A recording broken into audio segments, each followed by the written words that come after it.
지난주부터 죽음에 대해서 생각하고 말씀을 나누고 있습니다. 지난주는 메멘토 모리, 죽음을 기억하라는 말씀을 나눴습니다. 한때 트로트 가수로 최고의 인기를 얻었던 가수 김연자 씨는 2013년 아모르 파티라는 곡을 내고 제2의 전성기를 맞이하게 되었습니다. 그녀의 이름과 아모르 파티라는 곡은 대중문화계의 핫히트, 핫 키워드가 되었고, 트로트가 이렇게 스며들지 못했던 젊은 층까지 아우르는 폭발적인 그런 인기까지 얻게 되었습니다. 이 아모르 파티라는 단어는 어떤 사교 모임 파티를 의미하는 것이 아니라 철학적인 깊이를 가진 단어입니다. 김연자 씨의 그 아모르 파티의 노래 가사에도 나오는 것처럼 오늘보다 더 나은 내일이면 돼. 인생은 지금이야. 아모르 파티. 이것이 아모르 파티입니다. 이 아모르 파티라는 말은 라틴어입니다. 아모르라는 말은 사랑이라는 뜻이고요. 파티는 우리가 생각하는 그런 파티가 아니고 페이트, 영어로 페이트, 운명이라는 그런 뜻입니다. 그러니까 이게 합치면 운명에 대한 사랑을 이렇게 번역할 수 있고, 또 다르게는 운명을 사랑하라 라는 그런 말로도 우리가 해석할 수가 있습니다. 이 말은 독일의 철학자인 프리드리히 니체의 사상 가운데 하나인데, 인간에게 필연적으로 다가오는 그 운명을 피하지 말고 오히려 긍정적으로 받아들이고 사랑하라 하는 그런 의미입니다. 그래서 피할 수 없으면 즐겨라 이런 말도 있죠. 그래서 이 아모르 파티는 우리의 삶에 다가오는 고통, 상실, 좋고 나쁜 것을 포함해서 삶에서 발생하는 모든 운명적인 것을 받아들이고 사랑하라는 그런 의미입니다.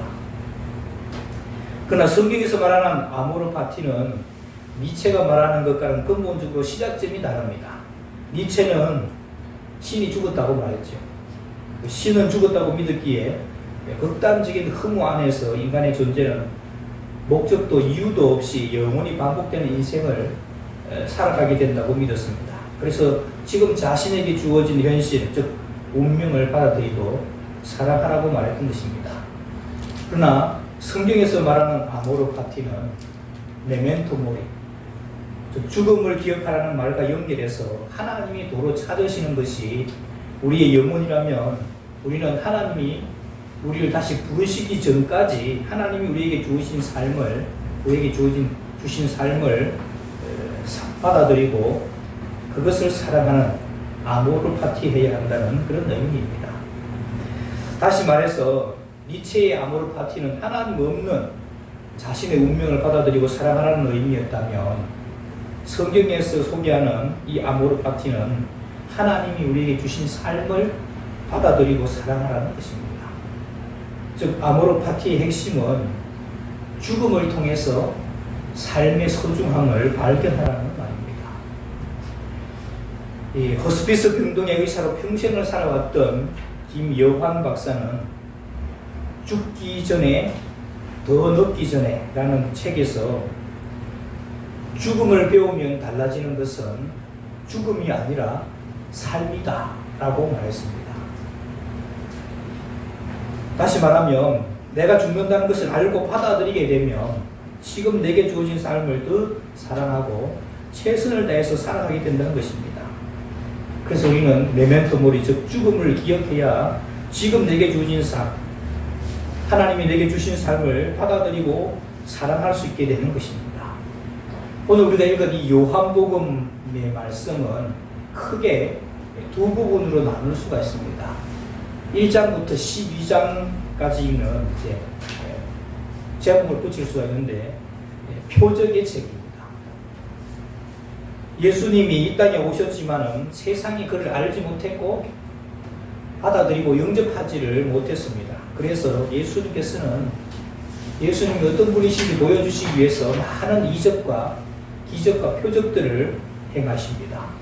그렇지만은 그 표적을 봤던 사람들도 예수님을 믿지 못합니다. 우리 주보 사이의 간지, 성경 공부 뒷면에 있는 주보 사이의 간지를 읽어보시기 바랍니다. 요한복음 12장 37절 말씀 우리 같이 한번 읽어볼까요? 요한복음 12장 37절 말씀 시작. 이렇게 많은 표적을 그들 앞에서 행하였으나 그를 믿지 아니하니. 예수님께서 많은 표적들을 행하였지만 그 표적을 보고도 예수님을 믿지 아니했다는 겁니다. 그래서 1장부터 12장까지 많은 표적과 기사를 행했지만 결론적으로 말하자면 그들은 예수님을 믿지 않았다 하는 것으로 끝납니다. 그리고 이제 두 번째 단락인 13장에서 이제 마지막까지가 영광의 책이라는 부제가 붙습니다. 이제는 예수님이 표적이나 기사 같은 것을 거의 하지 않습니다. 했겠지만은 기록을 하지 않는 거죠. 요한복음에서는 기록하지 않습니다. 대신에 예수님이 영광 가운데로 가시기 위해서 십자가의 죽음을 선택하고 그것을 준비하는 모습들이 등장합니다. 다시 말하면 요한복음 13장부터는 주님이 자신에게 다가올 죽음을 준비하는 모습을 보여줍니다. 그래서 오늘 우리가 읽은 13장 처음 첫 구절, 13장 1절에 유월절 전에 우리 같이 읽어볼까요? 시작. 유월절 전에 예수께서 자기가 세상을 떠나 아버지께로 돌아가실 때가 이런 줄 아시고 세상에 있는 자기 사람들을 사랑하시되 끝까지 사랑하시니라. 예수님이 자기가 세상을 떠나 아버지께로 돌아가신다 하는 것, 이걸 두 글자로 하면 죽음이겠죠. 죽을 때가 가까웠다는 것을 의미합니다. 특별히 이제 돌아간다는 이 단어를 살펴보면 한 곳에서 다른 곳으로 옮겨간다는 것을 의미합니다. 그리고 한 상태에서 다른 상태로 도달한다는 의미도 품고 있습니다. 또한 이 단어에는 거처를 옮긴다는 그런 의미도 함께 포함되어 있습니다. 그래서 돌아가다는 그 단어 속에는 죽음이라는 단어의 정의가 들어있는 겁니다. 죽음이라는 이곳에서 다른 곳으로 가는 것이고 이 상태에서 다른 상태로 옮겨가는 것을 의미합니다. 그리고 죽음이란 지금 우리가 살아가는 이 육신의 거처에서 하늘의 거처로 자리를 옮기는 것을 의미합니다.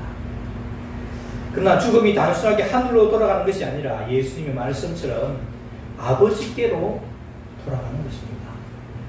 우리에게 천국이 의미가 있는 것은 그것이 아버지가 계신 곳이고 아버지께로 돌아가는 것이기 때문입니다. 예수님께서 이제 자신에게 시간이 얼마 남지 않았다는 것을 아셨습니다. 아버지께로 돌아갈 때가 이제 곧 다가오고 있다는 것을 아신 것이죠.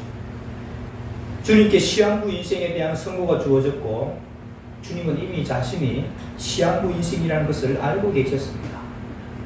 이제 곧 주님은 십자가를 지셔야 하고 자기와 함께 있던 사람들을 떠나야 하는 것을 알고 계신 것이죠.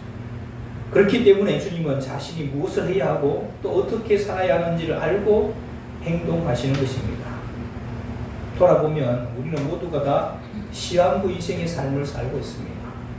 어떤 사람들은 병원에서 길게 살면 1년, 잘 보면 6개월 정도밖에 남지 않았습니다.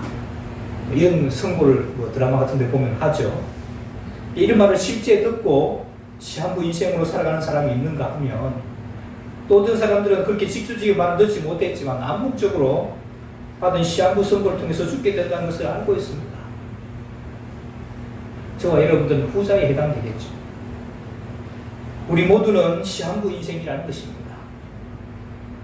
여기 시한부 인생이 아닌 사람이 누가 있겠습니까?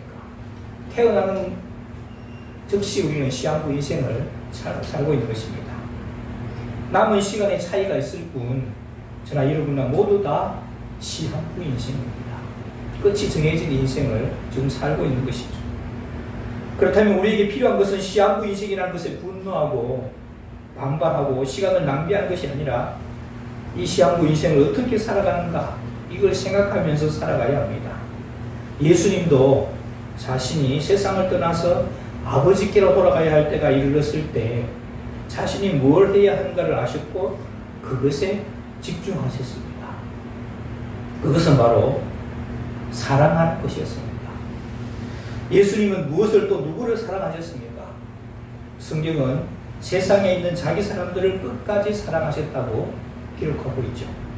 주님이 사랑하신 자기 사람들이란 성경 저자가 특별히 의도를 가지고 기록한다는 겁니다. 이게 자기 사람들이라고 기록하고 있죠. 가장 먼저 주님을 따라다닌 제자들을 의미합니다. 그리고 자기 사람들은 하나님이 예수님께 주신 사람들이었습니다. 우리 요한복음 6장 37절도 우리 같이 읽겠습니다. 요한복음 6장 37절 말씀 시작. 아버지께서 내게 주시는 자는 다 내게로 올 것이요 내게 오는 자는 내가 결코 내쫓지 않으리라.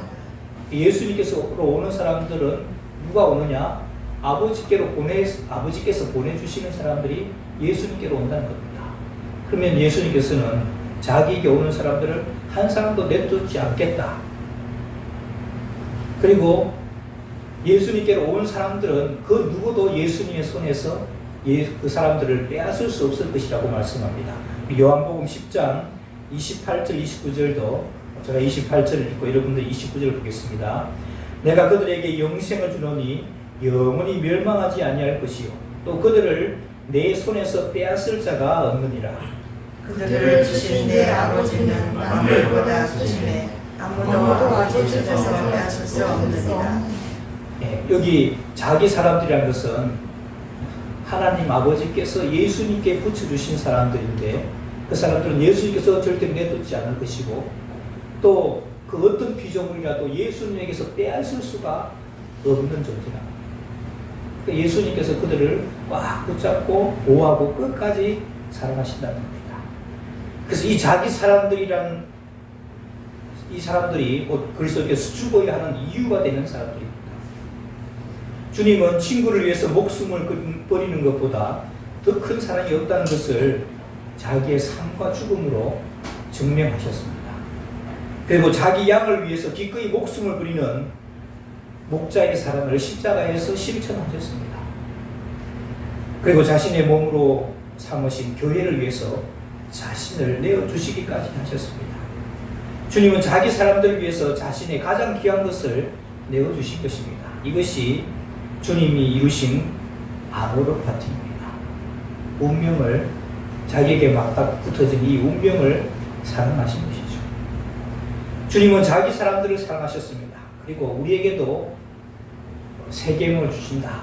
서로 사랑하라고 말씀하셨습니다. 요한복음 13장 34절 35절 말씀 요한복음 13장 34, 35절 말씀 우리 한 절씩 교독합니다.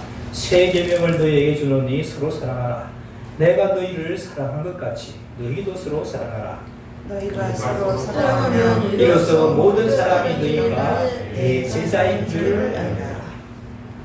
그런데 단순해 보이는 이 서로 사랑한 이 사랑이 참 생각처럼 쉽게 되지 않습니다. 그 당시 유대인들이 가지고 있는 자기 사람들에 대한 그 견해는 레위기 19장 18절처럼 내 이웃을 내 자신처럼 사랑하라는 그 말씀입니다. 우리 레위기 19장 18절 말씀 같이 볼까요? 시작. 원수를 갚지 말며 동포를 원망하지 말며 내 이웃 사랑하기를 내 자신같이 사랑하라. 나는 여호와이니라.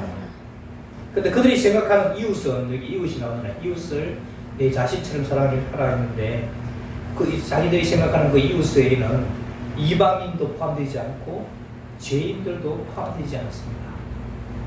그래서 선한 사마리아인의 그 비유에 보면 자신을 부정하게 만든 강도를 만난 사람, 강도를 만나가서 피를 철철 흘리고 이렇게 쓰러져 있는데 그걸 보고 제사장이라든지 레위인이라든지 이런 사람들은 부정하다고 생각해서 어려움에 처해 있는 사람들을 이웃이라고 보지 않는 거죠.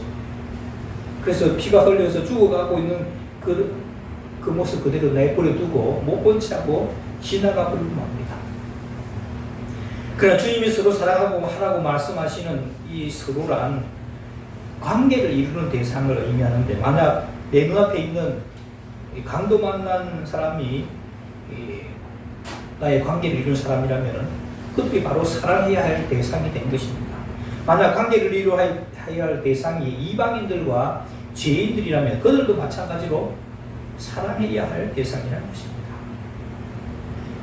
그래서 그러면서 내가 너희를 사랑한 것처럼 너희도 그렇게 사랑하라고 그렇게 말씀하시는 것이죠.